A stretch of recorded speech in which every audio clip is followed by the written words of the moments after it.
Hey there, everyone. Welcome to our second session of play for our run of Thirsty Sword Lesbians by April Kit Walsh, inspired by CosmoKnights by Hannah Templar. Before we jump into things, I want to do a round of introductions for anyone watching.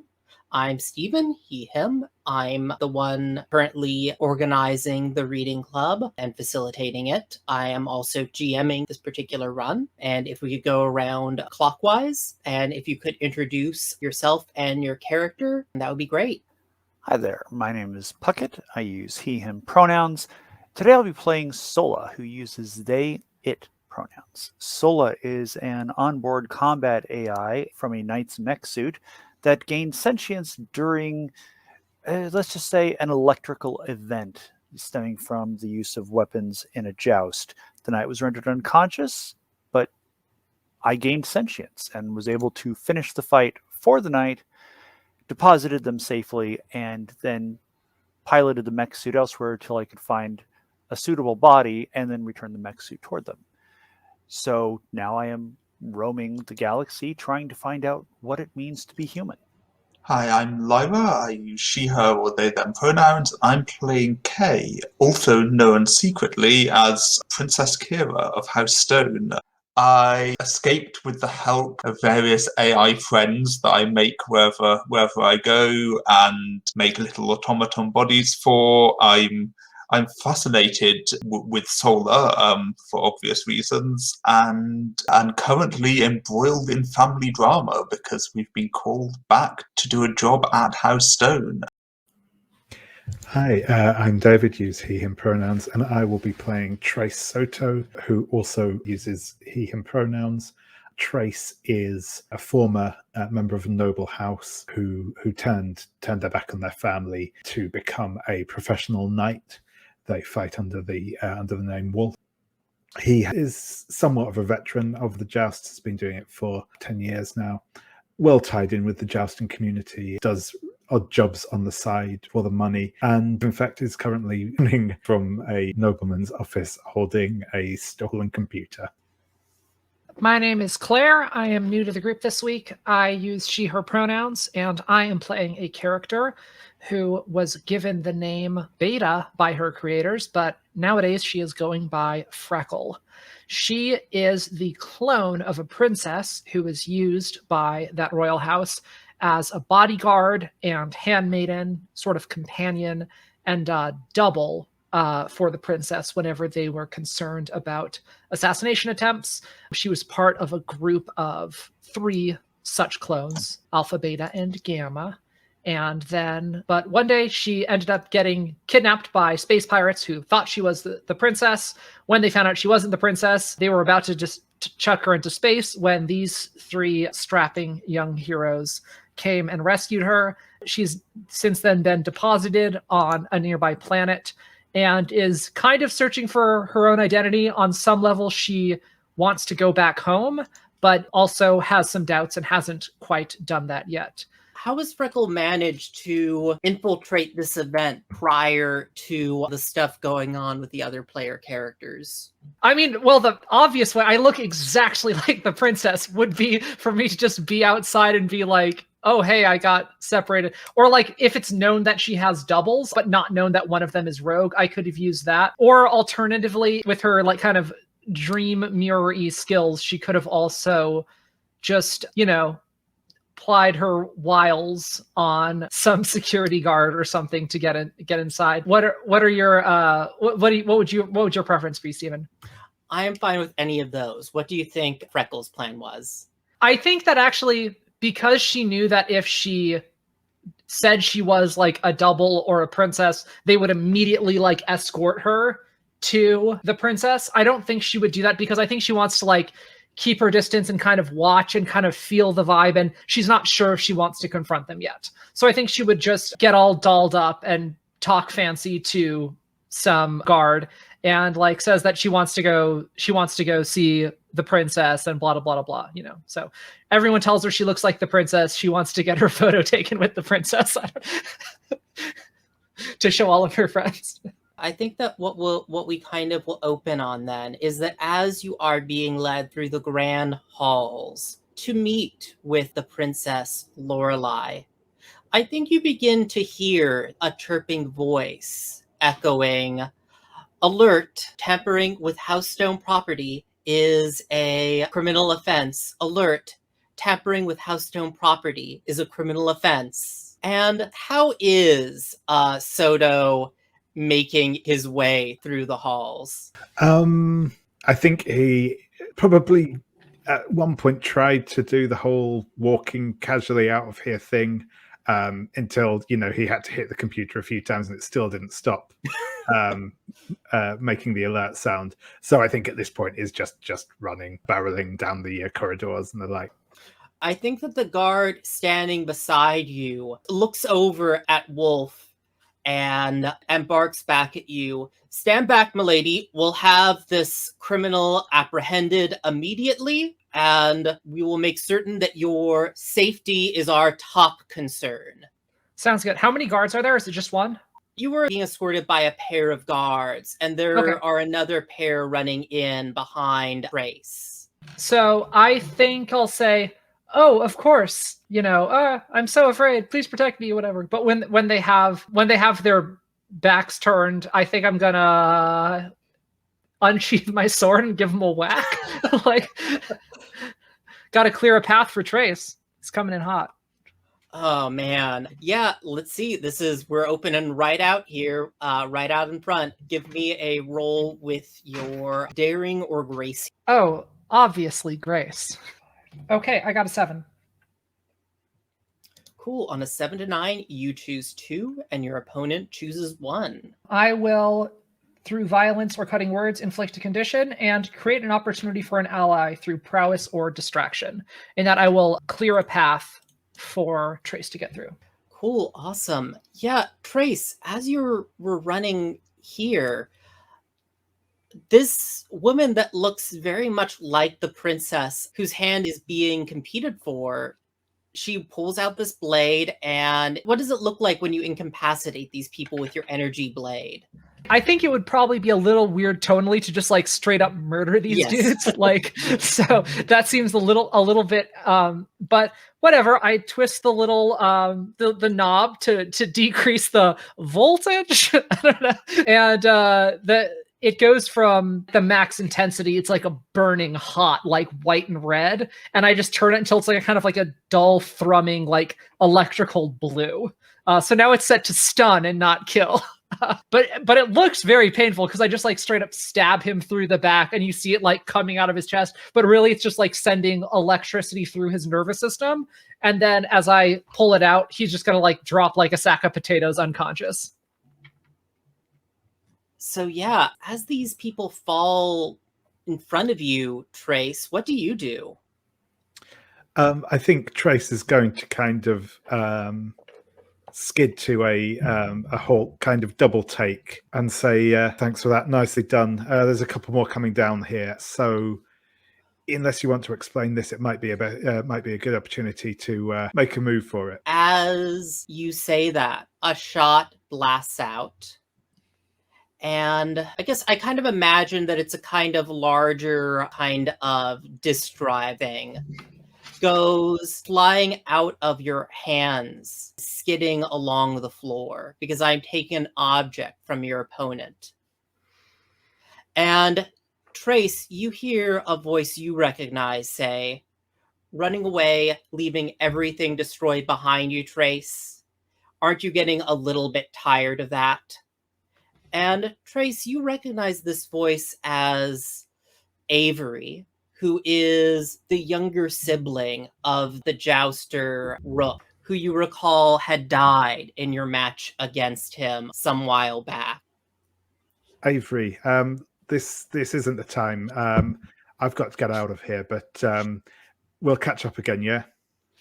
As Avery walks in, I think that they are wearing not the full jousting armor, but they're wearing kind of heavy guard armor with these sort of 2 energized knuckles. Now, I can't let you do that, Trace. I'm on hand here to make certain that folks like you do not interrupt the event.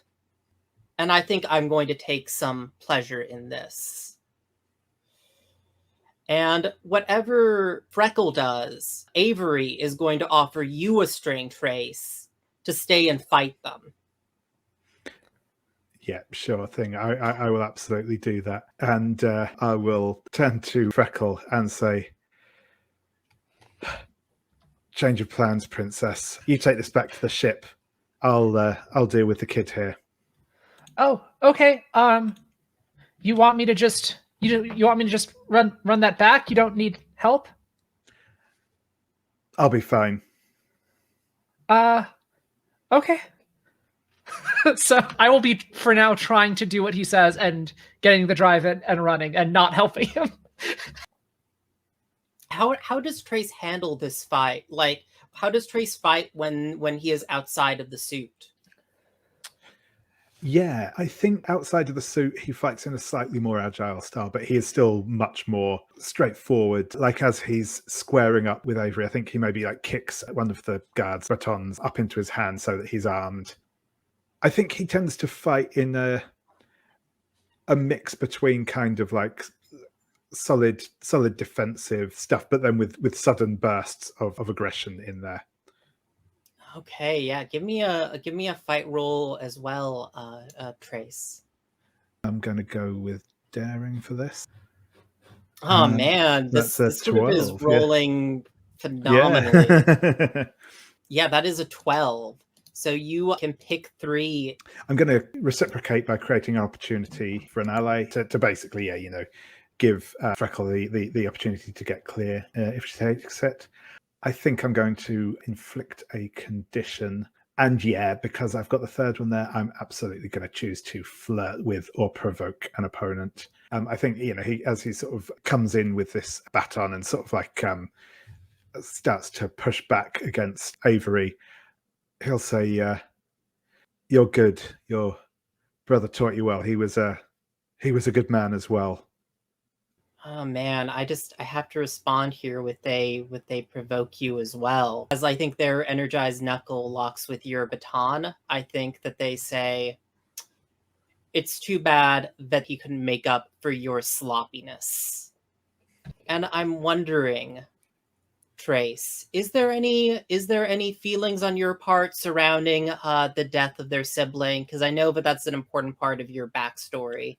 Yeah. No, I think that Trace and Rook were romantically involved, but in a fairly casual way. I think it wasn't a kind of undying love sort of situation, but they were definitely romantically involved. And yeah, absolutely. He knows logically that it wasn't his fault, but he also knows that it was absolutely his blow that killed Rook. I'd like to ask you then to stagger, because I feel like this is a moment here. Cool. So stagger. This isn't a roll, is it? In this one, it's a no. This is just how many conditions you have tells you what to pick. I think I'm going to grin and bear the blow and mark 2 conditions. I think guilty and insecure sounds about right.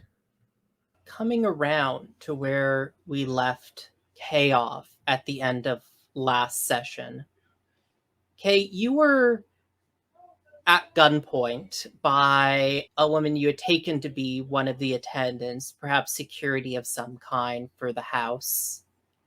And she had just asked you to explain the counterfeit business card you had given her to try to talk your way out of that situation. How do we come back on the scene?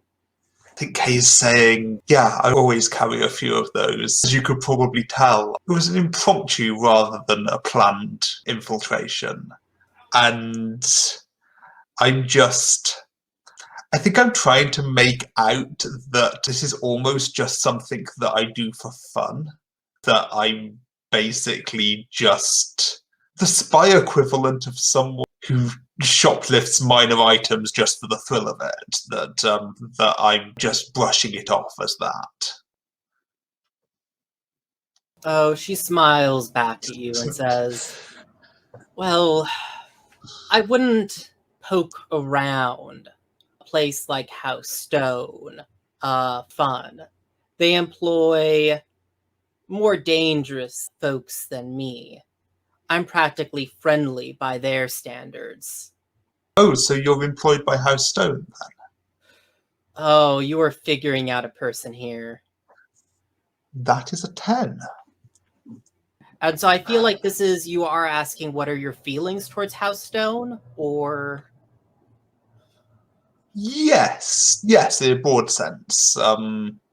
Yes, so that's one of the questions. I think she looks at you and says, now, I think that you know enough that I don't work for them. I'm someone keeping an eye on Stone. They're up to dangerous business. Business that's going to threaten the well-being of not just their house, but all the houses. But she stands and comes closer to you. I think you know that, don't you? House Stone are no friends of mine, if that's what you're asking.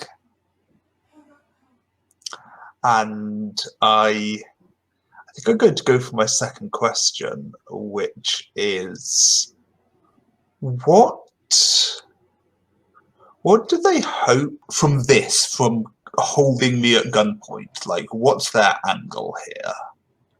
As the two of you are having this standoff, she draws closer and closer to you until the gun is pressed against your chest. Isn't it obvious? I just want us to be friends. I think that there might be a very productive relationship between the two of us. And I think that she kind of leans in to whisper that last bit just into your ear.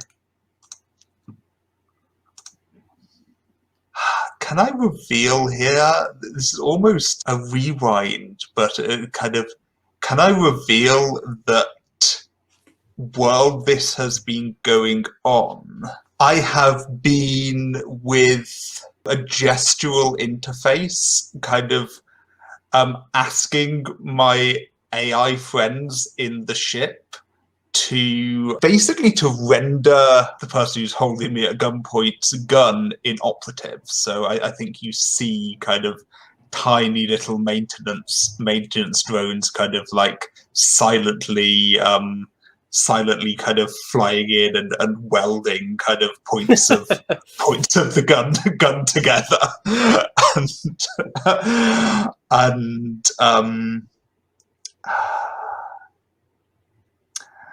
And so I think this is the point where I say holding someone at gunpoint is an odd way to begin a productive relationship.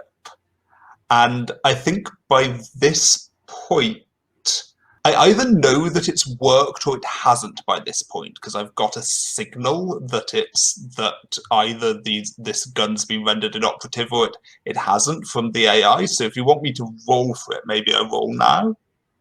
Yeah, I guess give me a defy danger with wit. Yeah, so that's a 2d6 plus 1. That's an 8.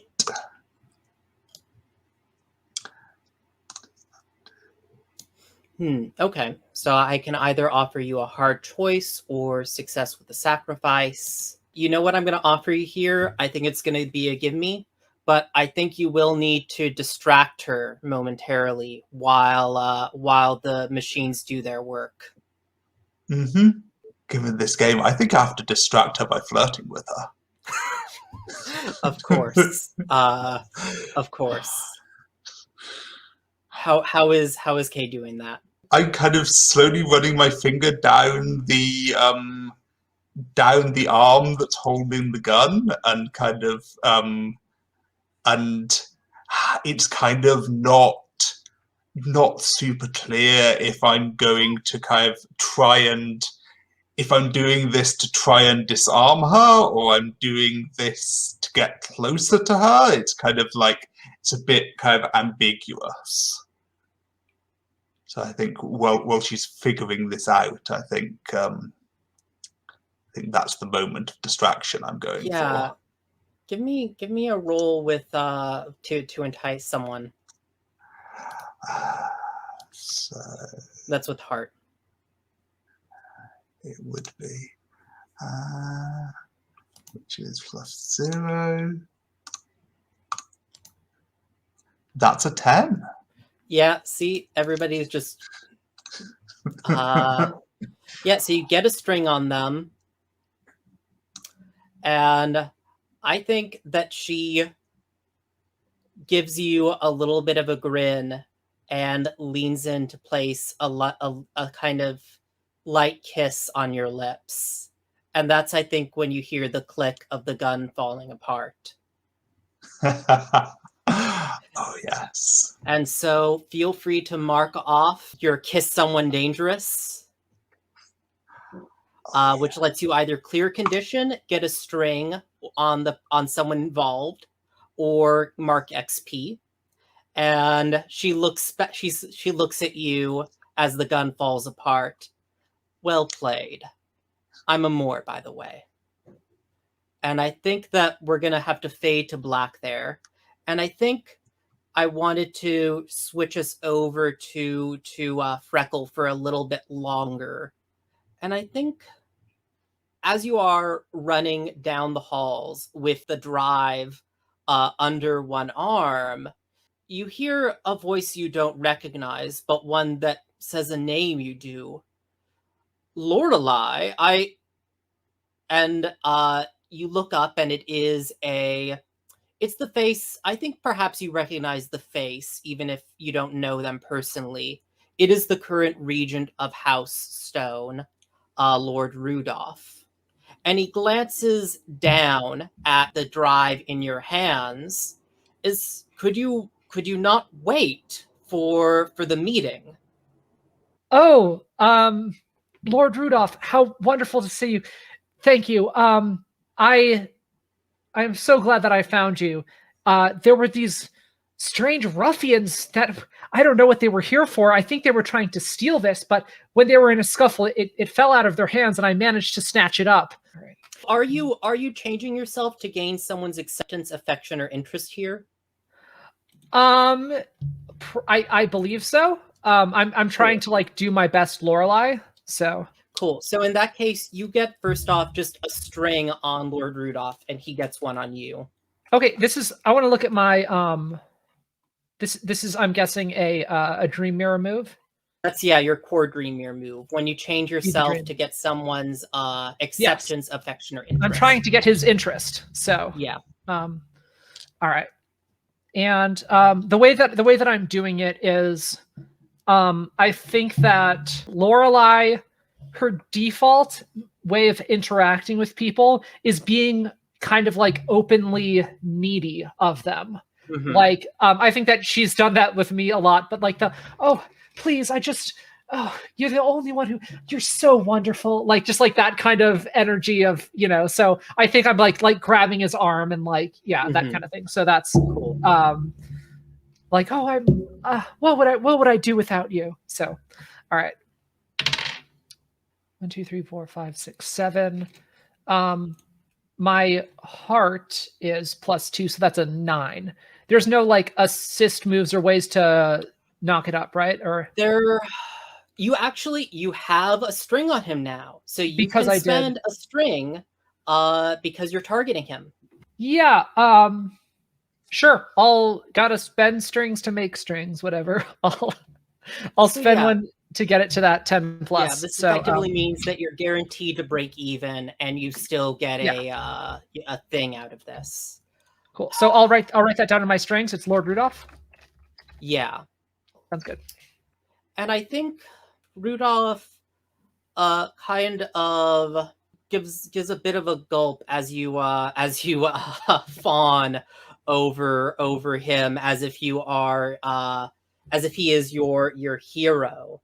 Mm-hmm. And that's really all right, Miss Aurelian, as long as you can guarantee your family's military support for when we make our move.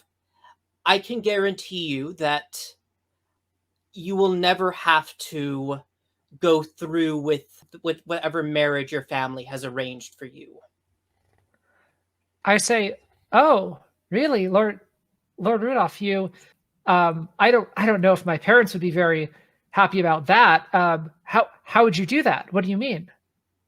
I mean, it's, as you said, your parents are the past. The houses are the past.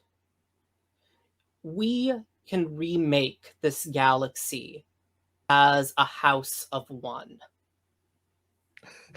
Okay. Dear. That's very ominous. I say, oh, well, how would the other houses feel if they knew you were talking this sort of way? This is the sort of talk that could start wars.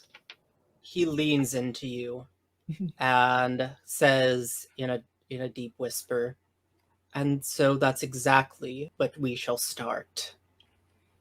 Okay. Gosh, what do I want to do with this? I can't hang out with him for that much longer because he's gonna take this away, and that's like everything's gonna. Could I somehow get him to like let me pass in a way where he forgets that I'm holding this hard drive for a moment until like a minute after I'm gone or something, you know, like just kind of leave some stars in his eyes so he's not really thinking about it until I'm gone? I mean, as long as you make him think that he is the smartest person in the room, he will Sure. he will like overlook this for a little while. Okay. Yeah, I'll say, well, a man who's bold enough to think of something like that is the sort of man who just might be able to pull it off. My thinking entirely, but Okay. holding you too long. There's still the ceremony to attend to, yes? Yeah, I'm going to nod and we'll say like I like pull out like a handkerchief or something and I just like stick it in and I like kind of like and I like plant a little like kiss on it and then I like stick it in his pocket and then I just and I say I say I'm wanted in so many other places by so many other people, as I'm sure you know, but I will see you again soon. And then I just like turn and skirt away. Cool. Awesome.